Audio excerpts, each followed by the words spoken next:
Jonathan Bannister looked away from the football game on TV when he heard the front door open.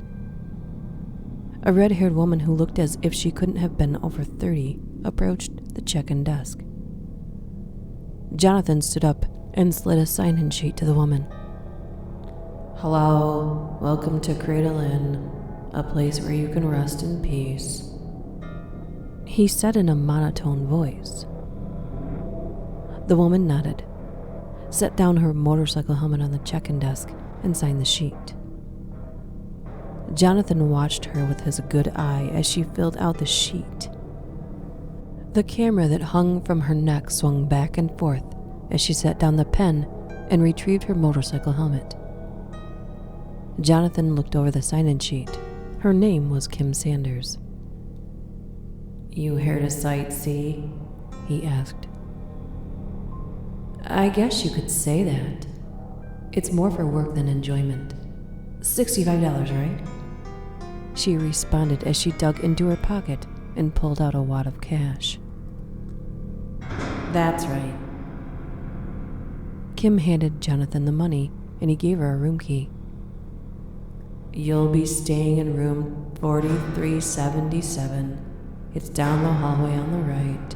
Same floor we're on now. You'll be in heaven before you know it." Kim thanked him and left for her room. The man made her feel uncomfortable, but she wasn't sure why. Maybe it was his mismatched eyes, or just the way he smelled. Kim did her best to put the feeling of unease at the back of her mind as she looked around the hotel room. The room was average. Television, bed, 2 drawers, table, 4 chairs, and a cabinet. The bathroom was just as average, containing the obvious. Kim set down her motorcycle helmet, camera, backpack, then slithered into bed. She'd shower in the morning. As she laid there trying to fall asleep, her mind began to go over the assignment another time. Kim Sanders had been sent out to Dayton, Utah with instructions to take pictures for the Moonlight Report. The magazine wanted pictures for an article that covered the various murders that had occurred in the area. Kim was nearly asleep when the door to her room opened and a tall man entered. She let out a scream as she leapt out of bed. The man advanced without flipping on the light. Although dark, she was able to make out the shape of a knife. Without hesitating, she picked up her motorcycle helmet and chucked it at her assailant. The helmet smacked the man in the face with a crunch, causing him to fall to the floor with a thud. Kim grabbed her backpack and camera before she wandered over to flip on the light so she could get a good look at her assailant. She flipped on the light. She was certain that her attacker was the desk man. The man on the ground in front of her was tall, thin, and relatively normal looking, with exception to the skin on his face being cracked. As she observed his face, she noticed that his nose was missing and blood was oozing out from where it should have been. She followed the blood trail and saw the attacker's nose on the ground. Impossible. A helmet couldn't have knocked off someone's nose. Kim couldn't believe it. But then she saw the nose. It had a rotten and dead look to it. The photographer did what she did best and snapped pictures of her assailant and the nose on the ground. "I have to call the cops, but I shouldn't do it in here. If you were to wake up while I was dialing, I'd be cornered." She took a step out of the hotel room and into the hallway. She was greeted with danger. 2 hulking individuals garbed in ski masks were racing toward her. Kim hastily retreated back into her hotel room, slammed the door shut as loud as she could in the hope of attracting attention to her situation, and locked it. She expected the brutes to bang on the door, but to her surprise, they did not. As Kim stood there thinking of her next move, voices traveled from the other side of the door. "Hey, you know which key it is?" "Yeah, give me the keys." Kim could hear the keys clattering together on the other side of the door, much to her dismay. She picked up her helmet and put it on her head. The key being inserted into the door could be heard.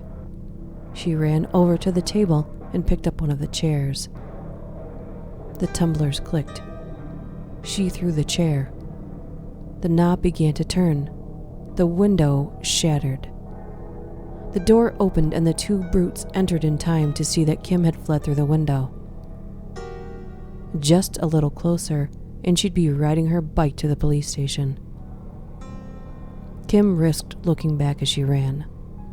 She saw that the brutes were far behind her. She was home free. As she turned her head around to face forward, she expected to see her motorcycle. Instead, she was greeted by a fist. Jonathan's fist broke through the visor of Kim's helmet and struck her square in the face. She hit the ground with a hard thud. Jonathan Bannister's entire left arm went numb as blood spurted from his left hand. She was alive. The helmet had protected her. The two men in ski masks showed up as Jonathan had made his deduction. "Pick her up and put her in the trunk. We're taking this one to the grafting," he barked. Kim awoke, surrounded by people in the middle of a graveyard. Her green eyes radiated with fear as they met with one of the many people present. She shot the man a pleading look. The man smiled as he locked eyes with the prize that sat bound and gagged before him. "I want one of her eyes," the man exclaimed. A man in a black trench coat with a bald head, beady eyes, sharp nose, and a thin mustache walked to Kim with a bag of tools in hand. Kim tried screaming, but was unable to due to her gag. "Shh. Quiet, dear," said the trench coat wearing individual in a mocking tone. The crowd stood silent. All eyes were locked on Kim and the trench coat man. "Custom dictates that we dig up our deceased and replace a part of us with a piece of them. Today shall be a different affair, for the kind Jonathan Bannister has provided us with this young woman. Perhaps we shall finally succeed in replicating what the Creflim did years ago and achieve power equal to theirs. Do not question your mortality. It would be a waste not to use the knowledge that the Creflim imparted to us. This is the next step in our evolution as humans, as it was for the Creflim. Let us begin the grafting." Kim struggled as the trench coat wearing madman finished his speech and approached her with a scalpel. Police lights illuminated the graveyard and a mostly grisly scene. Patrick Stuckman carefully stepped over the crime scene tape, taking extra care not to let it touch his suit. The lead investigator, a tall, thin man with short cropped hair, gaunt cheekbones, and mismatched eyes, approached Stockman. "You're going to have to leave." Patrick reached into his suit and fished out his ID. "Patrick Stockman, FBI." The police officers working the scene stopped working and glared at Patrick. "We've got this under control," the lead investigator replied sharply. "No, you don't. This is the 12th murder. We don't need your help. This is an internal and delicate matter.